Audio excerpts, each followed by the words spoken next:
Shalom. Nat yang saya pilih untuk kita renungkan adalah dari Rut pasal 1 ayat 1 sampai dengan 17. Dan ayat yang menjadi penekanan dalam renungan kali ini saya ambil dari Rut pasal 1 ayat 16 yang berbunyi, "Tetapi kata Rut, janganlah desak aku meninggalkan engkau dan pulang dengan tidak mengikuti engkau. Sebab kemana engkau pergi, ke situ jugalah aku pergi, dan di mana engkau bermalam, di situ jugalah aku bermalam. Bangsamulah bangsaku, dan Allahmulah Allahku." Dan renungan kali ini saya beri judul Harga Sebuah Pilihan. Saudara-saudara yang terkasih di dalam Yesus Kristus, kitab Rut adalah kitab yang cukup unik. Dari sisi judulnya, kitab ini diberi nama seorang perempuan, yaitu kitab Rut. Padahal kita tahu pada masa itu peranan perempuan belum dianggap atau sangatlah minor dan tidak diperhitungkan. Rut dan Orba adalah dua perempuan Moab dengan nasib yang hampir sama. Keduanya menjadi menantu bangsa asing di negerinya sendiri, lalu menjadi janda pada usia muda. Mereka tinggal bersama Naomi, mertua mereka, yang juga sudah menjanda. Ketika Naomi memutuskan untuk kembali ke Israel, Naomi berkata di ayatnya yang ke-11, "Melalui pergumulan yang berat, akhirnya Orpa mencium mertuanya dan minta diri, tetapi Rut tetap terpaut dan tetap setia mengikuti Naomi."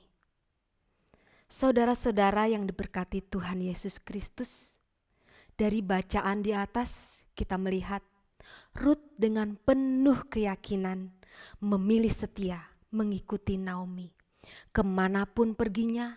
Dan yang terpenting lagi, Rut memutuskan untuk percaya kepada Allahnya Naomi, yang berarti percaya kepada Tuhan dan tidak kembali ke masa lalunya. Rut bersikeras mendampingi mertuanya. Peneguhan imannya bahkan terlihat dalam argumentasinya yang sangat jelas di ayat yang ke-16. Orpa memilih tinggal di Moab dan ia hilang dari catatan sejarah. Sebaliknya Rut karena kesetiaannya menjadi salah satu perempuan asing yang terus dipakai Tuhan. Kali ini saya akan memberikan ilustrasi tentang kaca. Setiap kita pasti sudah sering melihat kaca, entah itu kaca jendela ataupun kaca di mobil. Ketika kita bercermin di kaca, menjadi kebiasaan setiap orang untuk memperhatikan dirinya. Biasanya untuk melihat apa ada yang kurang atau memperbaiki yang belum rapi. Dengan kata lain, kita sedang melayani diri kita sendiri.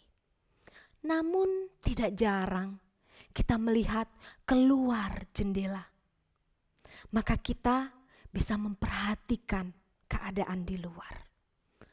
Kita melihat kesibukan orang-orang yang kita tidak tahu untuk apa mereka melakukan itu.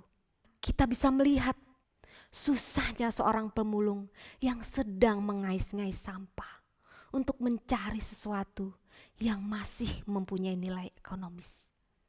Atau melihat betapa menderitanya orang sakit.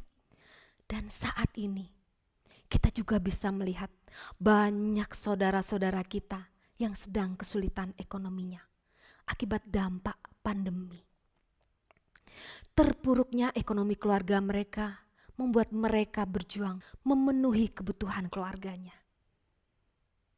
Apakah ada empati bagi mereka? Dengan melihat keadaan itu, kita bisa menyadari bahwa bukan kita saja yang memiliki persoalan. Ada pilihan di mana ada saatnya kita melayani diri kita sendiri. Dan ada saatnya kita melayani orang lain. Seperti Ruth, dia tidak berfokus pada dirinya sendiri. Namun dia masih sanggup untuk tetap setia mengikuti dan melayani Naomi, mertuanya. Setiap kita seringkali mengambil pilihan di setiap harinya. Ada pilihan yang mudah, namun ada kalanya pilihan itu sulit dan memerlukan pergumulan yang lebih. Ada pilihan yang sepertinya tidak berdampak. Namun ada kalanya pilihan itu seolah-olah mempertaruhkan seluruh kehidupan kita. Pilihan saudara-saudara dapat menunjukkan identitas dan kondisi saudara. Apakah iman saudara-saudara terkasih selalu berperan ketika saudara menentukan berbagai pilihan? Bahkan saat saudara sedang tidak mempunyai pilihan sekalipun. Saudara-saudara yang terkasih, ingatlah, tetap pilihlah Tuhan dan tetap setia. Selamat melayani Tuhan dan sesama, bukan hanya melayani diri kita sendiri. Seperti Ruth yang tetap setia untuk melayani. Amin.